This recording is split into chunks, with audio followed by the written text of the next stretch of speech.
Hello guys, welcome back to my YouTube channel. My name is Mannat. I hope कि आप सब ठीक होंगे।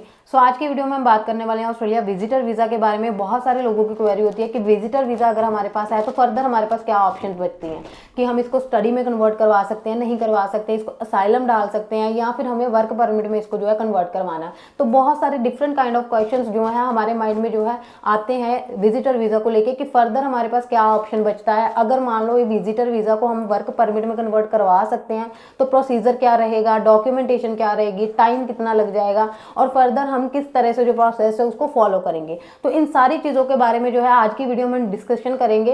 आज की जो वीडियो है ये बहुत ही इंपॉर्टेंट है। अगर आप विजिटर वीज़ा अप्लाई कर चुके हैं या फिर विजिटर वीज़ा के लिए एप्लीकेशन करना चाहते हो तो वीडियो को लास्ट तक जरूर देखिए। तो लेट्स स्टार्ट दी वीडियो। तो सबसे पहले अगर बात की, जैसे हमें पता है कि जो ऑस्ट्रेलिया का विजिटर वीज़ा है, मल्टीपल विजिटर वीज़ा आपको जो है मिलता है। मल्टीपल एंट्रीज जो होती हैं इस वीज़ा पे आप कर सकते हो। 3 महीने का आपका स्टे होता है। तो फर्दर मेनली जो हमारा जो मेन अल्टीमेट गोल होता है दैट इज ओनली कि हमें सेटलमेंट लेना, वहां जाके हमें वहां पे वर्क करना है, काम करना है, या फिर स्टडी करनी है, या कुछ भी।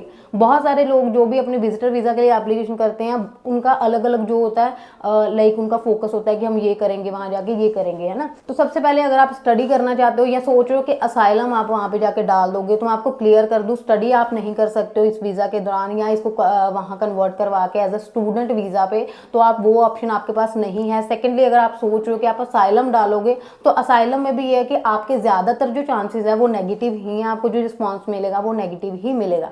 तो अब आपके पास ऑप्शन क्या बचता है? तो now we have only one option that is work permit. अब अगर वर्क परमिट भी आप चेंज करवाना चाहते हो या वीजा को इसको कन्वर्ट करवाना चाहते हो, उसका भी एक बेसिकली प्रोसीजर होता है जिस प्रोसेस को आपने फॉलो करना होता है। बिकॉज ऐसा नहीं है कि आपको जो है बना बनाया जो चीज़ है वो थाली में मिल जाएगी, ऐसा नहीं है। आपको थोड़ा सा देखो इसमें एफर्ट्स जो है करने पड़ेंगे।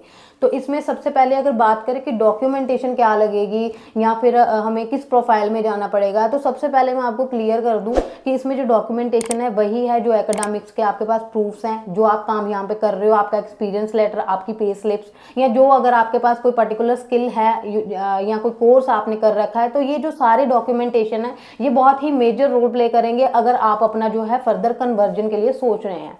सेकेंडली अगर मैं बात करूँ कि इसमें टाइम कितना लग जाएगा, अगर आप वहां जाके प्रोसेस अपना स्टार्ट करवाते हो तो कितना टाइम मेनली जो इसमें है चला जाएगा। तो बेसिकली ये 2 से 3 महीने का आपका प्रोसेस है। वहां जाके आपको जो है लोकल जो कंपनीज होती हैं उनके साथ बातचीत करनी पड़ती है, अपनी प्रोफाइल जो है उसको शेयर करना पड़ता है। अकॉर्डिंगली कंपनी डिसाइड करेगी कि मुझे इस पर्सन को जो है हायर करना है या कैसे करना है। अकॉर्डिंगली अगर मान लो कंपनी जो है रेडी हो जाती है, एग्री हो जाती है आपको हायर करने के लिए, तो आपको एक जो है ऑफर लेटर मिलता है। उस ऑफर लेटर के बिहाफ पे जो है आपने application visitor visa to conversion के लिए जो है करनी होती है। तो आपका ये बेसिकली जो प्रोसेस है 2 से ढाई या 3 महीने का ज्यादातर जो प्रोसेस है वो इसमें कंप्लीट हो जाता है। इसके बाद अगर बात करें कि वहाँ पे वैकेंसीज कौन कौन सी है या किन प्रोफाइल्स में आप जो है अप्लाई कर सकते हो, तो बेसिकली देखो बहुत सारी डिफरेंट काइंड ऑफ वैकेंसीज जो है वहाँ पे होती है। वेयर हाउस वर्कर्स होते हैं, पैकर्स होते हैं, एज अ हेल्पर आप जा सकते हो, होटल में जो है आप ट्राई कर सकते हो। इसके बाद अगर आपके पास कोई पर्टिकुलर स्किल है, कंप्यूटर ऑपरेटर हो आप, उसमें आप ट्राई कीजिए, या फिर आप बाइक राइडर्स होते हैं, डिलीवरी बॉयज होते हैं। तो इन सारी जो चीज़ों के लिए वहाँ पे डिमांड है वो है एक्चुअल में। अगर आप ये सोच रहे हो कि आपको किसी ने बोल दिया कि नहीं वहाँ पे कन्वर्जन नहीं हो पा रही है या वहाँ पे काम नहीं है, तो आप ये सोच के देखो जो बंदे वहाँ पे ऑलरेडी हैं तो वो वहाँ पे वेले नहीं है, है ना। ऑब्वियसली बात है, वो कुछ ना कुछ अपना अर्निंग सोर्स उनके पास है, तो ही वो वहाँ पे जो है अपना स्टे कर रहे हैं या वहाँ पे अभी तक भी रह रहे हैं। तो ये सारी चीज़ें जो हैं बहुत मैटर करती हैं। बाकी ये कि इसमें थोड़ा सा आपको जो एफर्ट्स हैं अपने डालने पड़ते हैं। आपको वहाँ पे जाके अपना जो है स्किल के अकॉर्डिंग या प्रोफाइल के अकॉर्डिंग अपना जो है सर्च करना पड़ता है कि कौन सी जॉब के लिए आप एलिजिबल हो, या कैसे आप इस प्रोसेस को जो है फॉलो करके अपना प्रोसेस नेक्स्ट फर्दर जो है स्टार्ट करवा सकते हो। तो बेसिकली ये जो सारी जॉब्स होती हैं इसमें आप आराम से इजीली अपना कन्वर्जन जो है करवा सकते हैं। तो इसके बाद अगर बात की जाए कि आपको कि इसमें अगर आप वहां पे जाके अपना कन्वर्जन करवा लेते हो तो फर्दर आपको कितना पे जो है मिल जाता है, तो इसमें आपका जो अर्निंग सोर्स होता है आराम से आपको 4 से 5,000 डॉलर ऑस्ट्रेलियन डॉलर जो है सैलरी आपकी जो है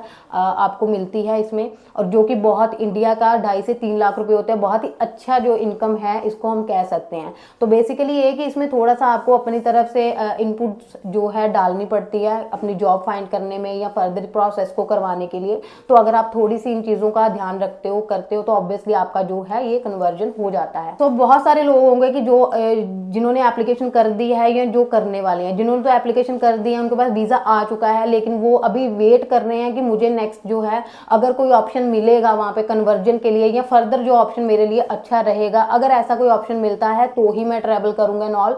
तो उसमें ये है कि उस केस में आपको ये पता होना चाहिए आपने जो अपना वीज़ा ग्रांट करवाया है वो किस प्रोफाइल पे है, क्या आपकी प्रोफाइल लगी थी, क्या वो वही प्रोफाइल है जो आप एक्चुअल में हो। जेन्युइन प्रोफाइल पे अगर वीज़ा आया है तो डेफिनेटली आपके पास चांसेस होते हैं वहाँ पे जाके कन्वर्जन आप इजीली जो है करवा सकते हो।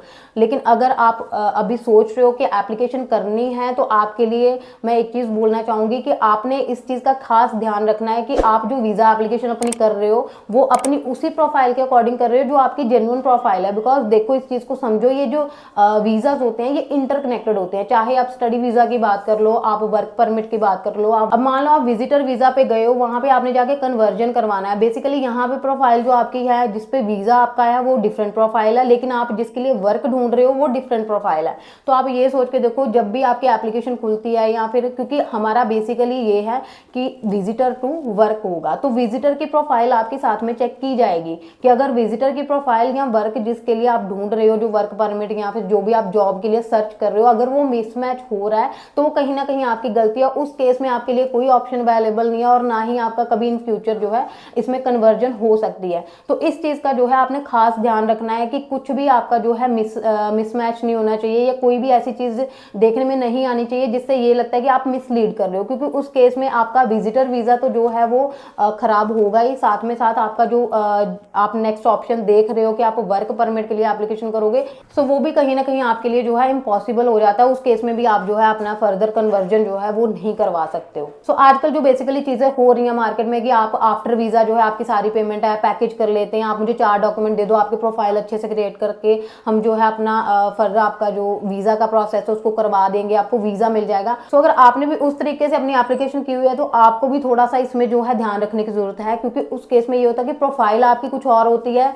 एक्चुअल प्रोफाइल आपकी कुछ और होती है। सो उन चीजों में से थोड़ा सा आपने ध्यान रखना है। तो किसी ने भी इस तरह से फाइल की जो एप्लीकेशन है वो नहीं करनी है अगर आप फर्दर अपना जो है सेटलमेंट के लिए सोच रहे हैं।